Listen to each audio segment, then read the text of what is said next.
دوسروں کے مذہب میں تو دھارمک بننا ہے تو ایک بھی نہیں کر سکتے، یہاں تو کوئی 4 تک بھی پہنچ جائے تو اس کی مذہبیت نہیں جاتی، بلکہ یہ اجازت مذہب کی طرف سے ہے۔ آپ دیکھیں نا،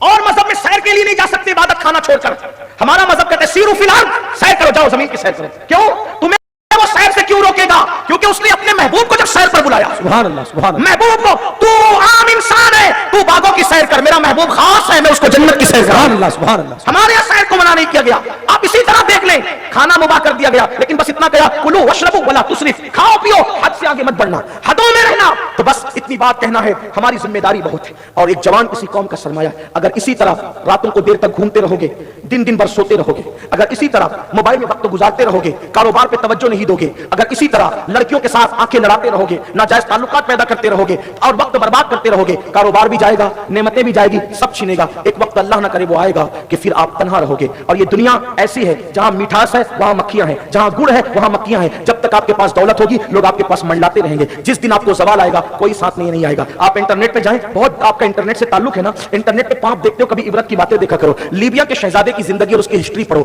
چند ہی سال ہوئے تھے، لیبیا کا جو شہزادہ ہے آپ دیکھیں اس کے تعلقات سارے بڑے بڑے لوگوں سے تھے، اور برطانیہ کے بیچ پر اپنی مرضی کے مطابق رفتار کے ساتھ وہ کار چلاتا تھا، جبکہ برطانیہ کا ایک اپنا ڈسپلن ہے، اتنی اسپیڈ میں کار چلانے کی اجازت وہاں کے کسی ناگرک کو نہیں، وہاں کے کسی شہری کو نہیں، لیکن یہ اپنی مرضی سے چلاتا تھا۔ لیبیا کا شہزادہ دکان سے خرید کر عطر نہیں لگاتا تھا، بلکہ اس نے کمپنیاں بنا رکھی تھی، اس کی اپنی خود کی کمپنیاں صرف اس کے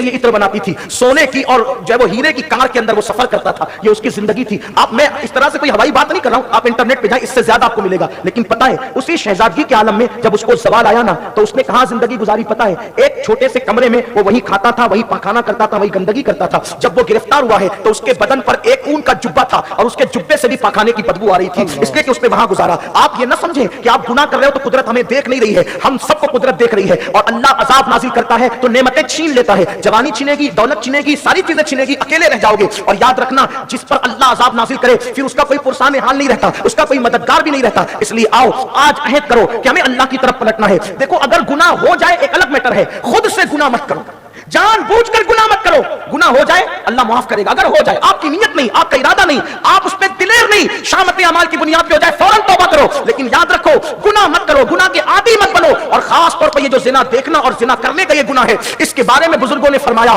کہ یہ وہ گناہ ہے جس کی سزا نسلوں تک باقی رہتی ہے، جس کی سزا نسلوں تک موجود رہتی ہے۔ خدا کے لیے میری قوم کے جوانوں، اپنے خوبصورت چہروں کو جہنم کا ایندھن نہ بناؤ۔ ہمارے یہ حسین چہرے، یہ حسین اور خوبصورت چہرے اللہ کے عذاب کو برداشت نہیں کر سکتے۔ مسجدوں کو جو ویران کیا ہے نا، ویران، اللہ کے رسول صلی اللہ علیہ وسلم فرماتے ہیں جس نے جان بوجھ کر نماز چھوڑی، جہنم کے اندر ایک وادی ہے، اس وادی کو وادی لملم کہتے ہیں، اس میں جو بچو ہے اس کی لمبائی 1 مہینے کی مسافت تک ہے، یعنی گھوڑا جتنی لمبائی میں دوڑ سکتا ہے مہینے بھر، اتنے لمبے لمبے بچو ہیں، اونٹ کی گردن کی طرح موٹے موٹے ہیں۔ جب وہ کسی کو ڈنک ماریں گے تو اس کے ڈنک کا اثر 70 سال تک اس کے جسم میں گھولتے رہے گا، 70 سال تک کہ وہ ڈنک کا اثر زہر کی شکل میں اس کے جسم کو تڑپاتا رہے گا، اور اس کا گوشت جھڑ جھڑ کے گرے گا، اور اس کی ہڈیاں ٹوٹ ٹوٹ جائے گی۔ 10 منٹ کا وقت نماز کے لیے نہ نکالنے والوں، آخر ہم اپنا کون سا فائدہ کر لیتے ہیں؟ مسجدوں کو ویران کیا، جلسوں میں گھنٹوں بیٹھ سکتے ہیں، مسجد میں عبادت کے لیے کیوں نہیں آ سکتے؟ فلمیں گھنٹوں میں دیکھ سکتے ہیں، اللہ کی عبادت کے لیے کیوں نہیں آ سکتے؟ اسی پر میرے نبی نے بس نہیں کیا، اللہ کے رسول علیہ السلام فرماتے ہیں جہنم میں کنواں ہے جس کا نام جب الاحزان ہے، وہ غم کا کنواں ہے،